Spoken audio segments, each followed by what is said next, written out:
Omargadzhiev picked up his first loss since his amateur days in his UFC debut, and he's looking to move down to welterweight for the first time since his amateur days in 2014 in taking on one Abubakar Nurmagomedov. And Matt, if we put our full names into a Scrabble score, I'll go first, Craig Allen. I get 13 points. We'll say that you're Matthew Allen for this one. Oh, I feel like I get a lot more. 20 points. For Abubakar Nurmagomedov, he gets 37 points. For Gadzhi Omargadzhiev, 50 Scrabble points. Matt, what do you make of that?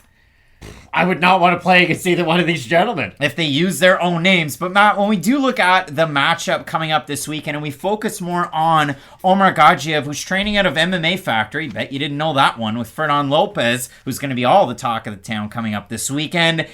It was kind of weird. We both picked him to beat Caio Borralho in his UFC debut based on the fact that the Combat Sambo Master of Sport was going to have success, and you guessed it, Combat Sambo. And for Omargadzhiev, if you watch him fight outside of the UFC, you watch his fight on Contender Series, his fights that he had on the regional scene, once he got guys down, they rarely got back up unless the round ended. His takedowns were so good. His top pressure was very good. His boxing was meh. But he's boxing to clinch to then get the takedown. And for Omargadzhiev, he looked great in all those fights.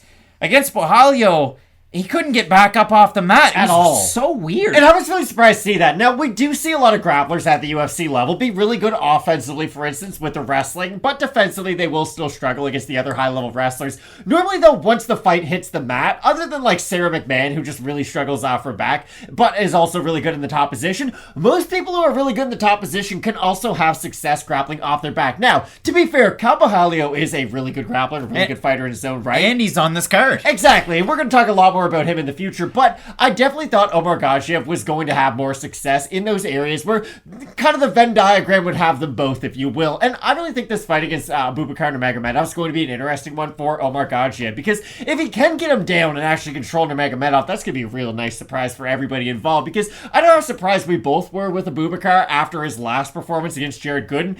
He went out there and looked like a brand new man. He had nice striking. He had distance management. He was moving well on his feet. Now, when you think about Abubakar Nurmagomedov, there seems to be two different types of Nurmagomedovs, if you will, in the UFC. You have the karate-based ones who have really good striking, and you have the Khabibs who just go out there, take you down, and beat you up with ground and pound.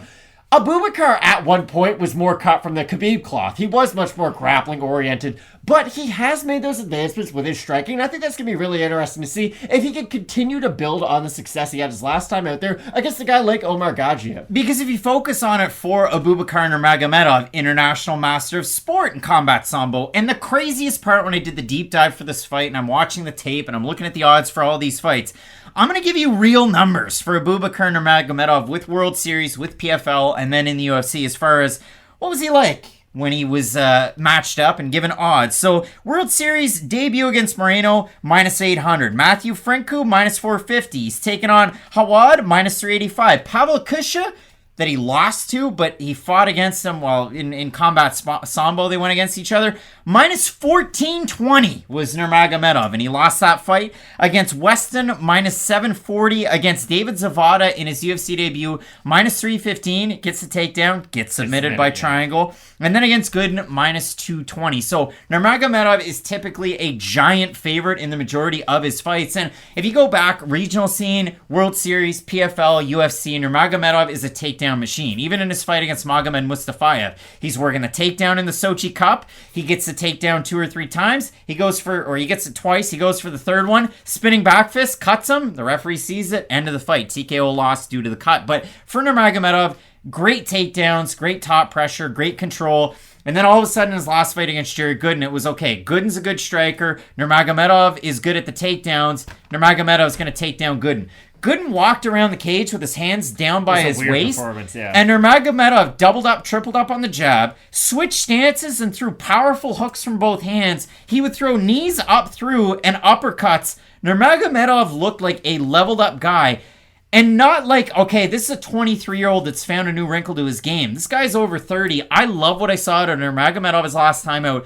I hated what I saw out of Omargadzhiev, but we have to remind ourselves as MMA media, MMA talkers, and MMA fans, You can't just go with just the last performance. And Nurmagomedov was fighting a guy who was very worried about the takedown, and that's why his hands were down by his side. I don't think Omargadzhiev is going to be as concerned about the takedown attempts from Nurmagomedov, and that should allow him to be at least a little bit more comfortable on the feet. Now, Gadzhi Omargadzhiev is not a great striker by any means, but if he doesn't feel uncomfortable by the takedown attempts of Abubakar Nurmagomedov, I don't think there's levels in between their striking games, unless Abubakar's still been able to make gains over the last time he was in there. But that's the problem I keep on going back to. Let's say Nurmagomedov had another performance in between his last win and this one, and he'd been able to showcase more of that striking against just another opponent. Nothing against Jared Gooden, but just being able to showcase that a second time in the cage, that would give me a lot more confidence to be okay. He's going to go in there for a third time fighting that very similar manner. I still think he has those skills, don't get me wrong. I'd just be a lot more confident in picking him if I was able to see them demonstrate it at least one more time before this weekend. Again, it's tough to let the pendulum swing too much, and if you consider it for Nurmagomedov, he's usually a pretty big favorite. He was due to face Daniel Rodriguez, old D-Rod, last summer.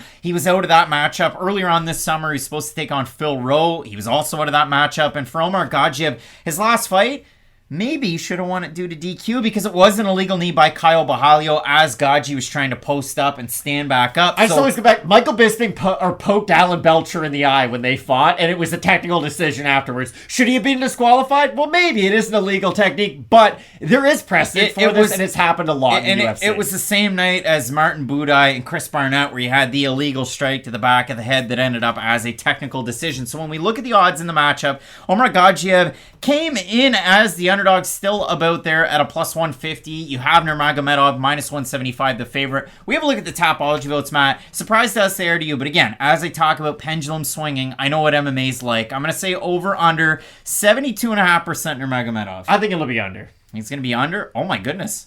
Well, good job. 1,014 total votes, 54% Nurmagomedov, 85% by decision for the 46% that have Omargadzhiev, 70% by decision. And again, for Omargadzhiev, you go through it. The nice submission win by Kneebar against Jancy Silva, the Muay Thai artist on Dana White's Contender Series, got him into the UFC. And even in the fight against Caio Borralho, when he was down, he kept trying to go for leg locks, whether he was trying to go for the submission or scramble to get back up to his feet. That was Omargadzhiev's plan. Matt, you look at this matchup.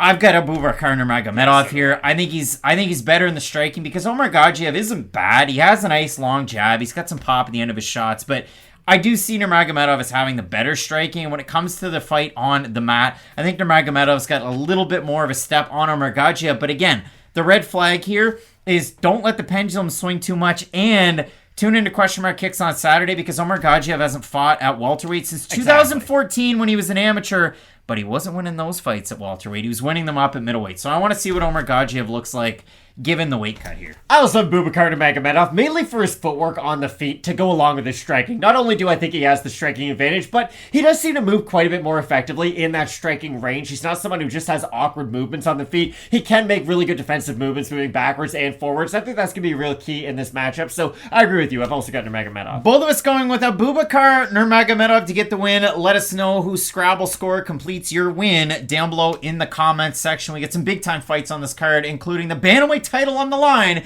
between Aljamain Sterling and one TJ Dillashaw in the main event.